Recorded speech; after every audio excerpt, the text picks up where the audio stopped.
법제처장님께 좀 묻겠습니다. 네. 네.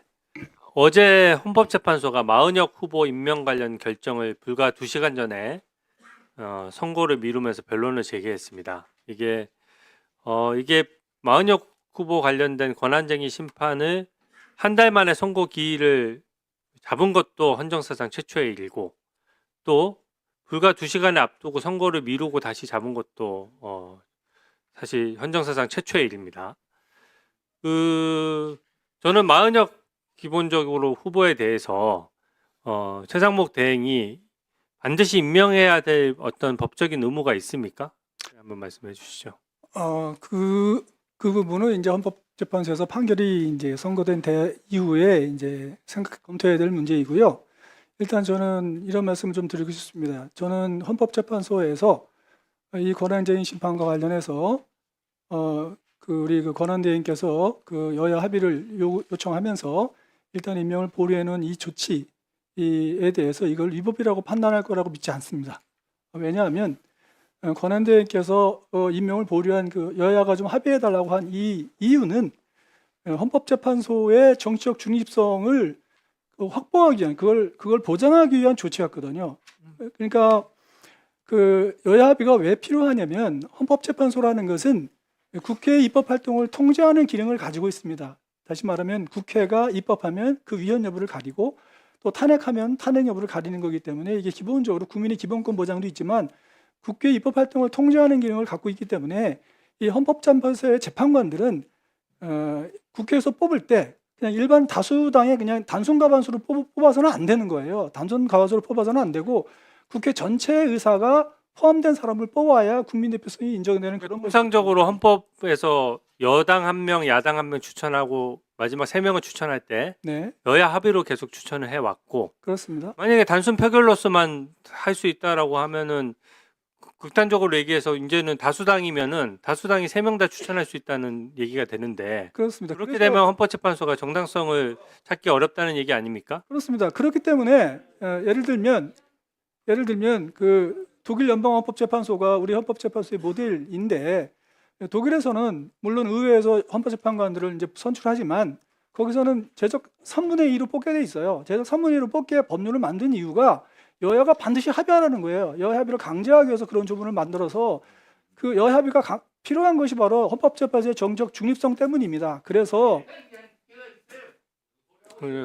그렇기 때문에 우리는 그런 규정이 없지만 적어도 그동안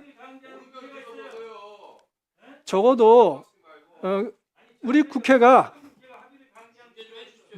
질의하는데 지금 뭐 하시는 겁니까?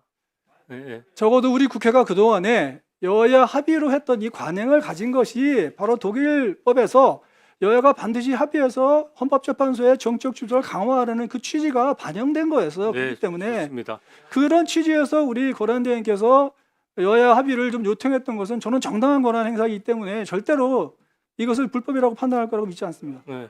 박근혜 대통령 탄핵 재판 때 민주당이 극렬 반대해서 대법원장이 지명했던 헌법재판관을 임명하지 않고 끝까지 박근혜 전 대통령에 대한 탄핵 재판 이어진 전례 있는데 그거 알고 계시죠? 알고 있습니다. 만약에 지금 민주당 논리대로 무조건 다 9인 체제를 만들어야 된다 그러면 그때 8인 체제로 탄핵 재판 했던 것 자체가 위법이고 위헌이라는 뜻 아닙니까? 어쨌든 간에 8인 체제도 충분히 그 판결을 가능하다는 걸 이미 선례가 있다는 말씀을 드립니다.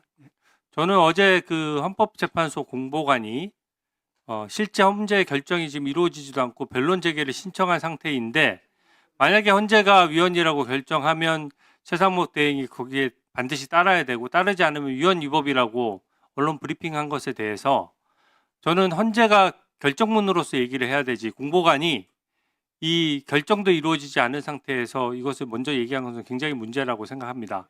기본적으로 이 최상목 대행 같은 경우에는 설사 헌법재판소가 어떤 결론을 내린다고 하더라도 새로운 사정 변경이나 새로운 사유를 들어서 당연히 그 임명권은 대통령 권한대행에게 있기 때문에 대통령 권한대행이 판단해서 임명을 하지 않을 수 있는 거 아닙니까? 그 대통령 권한대행, 결국 대통령 권한대행이 임명권 행사는 대통령의 임명권 행사죠. 대한민국은 대통령제 국가입니다. 대통령제 국가에서 헌법이 대통령한테 임명권을 부여하고 있어요. 근데 이게 헌법에 대통령한테 부여한 이 임명권을 국회가 선출하면 무조건 서명해야 된다는 식으로 해석하는 거는 그거는 저는 납득하기 어렵습니다. 그거는 그런 식으로 해석하는 거는 내각 책임제 국가에서는 그렇게 해석하는 거예요. 예를 들면 말이 안 되는 얘기니까. 독일법에서는 국회에서 선출하면 자, 얘기해도 되겠습니까? 네, 의원님들 이제 가만 계셔 보세요. 네, 의원님 가만 계셔 보세요. 자, 이한규 차장님, 예. 지금 추경원 전 원내대표하고 박찬대 원내대표가 세 분의 헌법재판 가만 계셔 봐요. 양쪽 다 가만 계셔 봐요.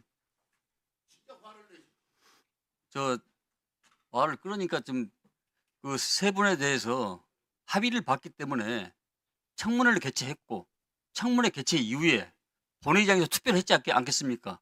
그 부분에서는 어떻게 설명하십니까? 실질적으로 합의가 안 됐으면 투표를 할 수 있고. 실질적으로 합의가 안 됐다는 것이 아니요, 합의가 됐기 때문에 청문회를 했고 청문회에 의해서 본회의 투표를 했지 않았습니까? 국민의힘에서 처음에 참석하지 않았지 않습니까?